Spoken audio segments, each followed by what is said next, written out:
ES ကံပတ်ပဲမိနစ်ကြာရဲ့သူတွေအတွက်ဒီ1 2တွေကရွေးချလို့ရပါတယ်အစဉ်သင်ပြပြီဆိုရင်တော့ပြပြပေးမယ်ပေါ့နော်အဲ့တော့ number 1အနေနဲ့ကကိုယ့်ရဲ့ ES ကကိုယ့်စီပြန်လာမလားဆိုတော့လက်ရှိပုံစံနေထားမှာသူကကိုယ့်စီပြန်လာဖို့ခရင်ပါတယ်အဓိကအပြင်သူ့ရဲ့စိတ်ထဲမှာသူကလုံးဝကို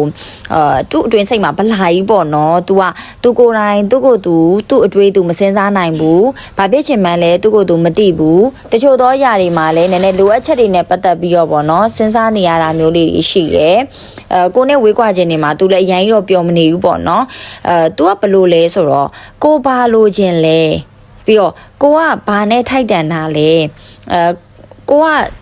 ဘောနော်သူ့အတွက်ကိုအကောင်းဆုံးဖြစ်ပေမဲ့သူကိုယ်တိုင်ကြတော့ကိုနဲ့ပတ်သက်ပြီးတော့ဖြည့်ဆည်းမှုတွေမလုပ်ပေးနိုင်ဘူး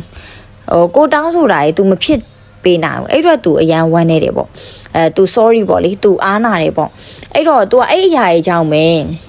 ကိုယ့်ကို तू ဆုံးရှုံးလိုက်ရပြီလားလို့ तू တွေးနေအတွေ့တစ်ခုရှိတယ်နောက်တစ်ခုကကြပါလဲဆိုတော့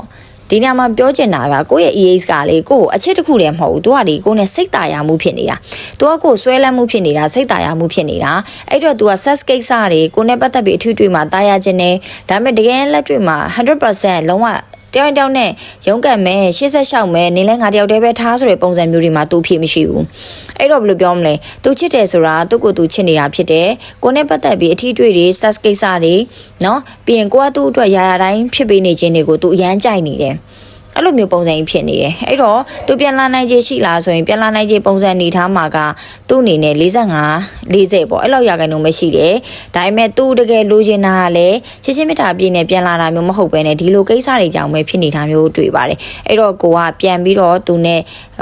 ပတ်သက်မယ်ဆိုရင်တော့စဉ်းစားတင်တဲ့ထဲမှာပါတယ်ပေါ့နော်မုံကတော့တိတ်ဖိုင်ဝမ်နေကိုတော့အားမပေးပါဘူးလို့ပြောချင်ပါတယ်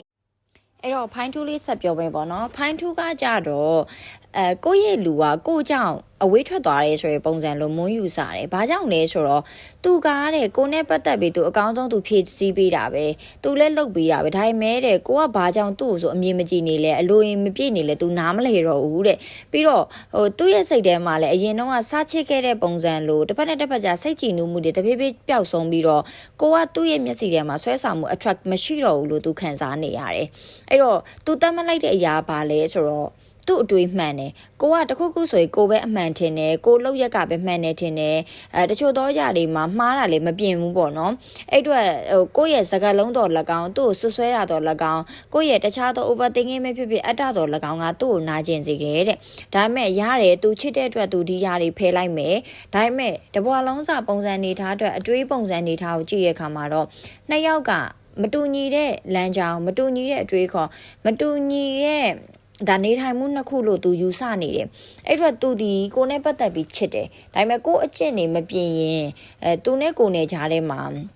ညှိုးထွေးမှုတာယာမှုကောင်းမွန်သောချစ်ချင်းမြတ်တာကို तू မခံစားရရင်အဓိကအားဖြင့် तू မပျော်ရရင် तू ကိုဘလောက်ချစ် तू လက်လွတ်ချင်တဲ့သဘောရှိတယ်လက်ရှိနေတာမှာ तू ကကိုအချိန်ဆောင်နေတာ तू ပြန်လာခြင်းပြန်မလာခြင်းထက်ကိုရဲ့ပုံစံကို तू stock လုပ်နေရလို့တွေ့တယ်သူစိတ်ထဲမှာစိတ်တိုင်းကြရင် तू ပြန်လာခြင်းတဲ့သဘောလေးတော့ရှိရပေါ့အဲ့တော့ ES company နဲ့ပြန်လာနိုင်ခြေဘယ်လောက်ရှိလဲဆိုရင်တော့မုံဝတီမှာသူ့ကိုတော့69%လောက်တော့ပေးလို့ရတယ်အဲ့တော့ကိုကလည်းသူ့အချိန်တစ်ခုစောင့်ပြီးတော့လိုရတဲ့ပိုရတဲ့စသဖြင့်ဒါလေးတွေကိုလေ့လာမယ်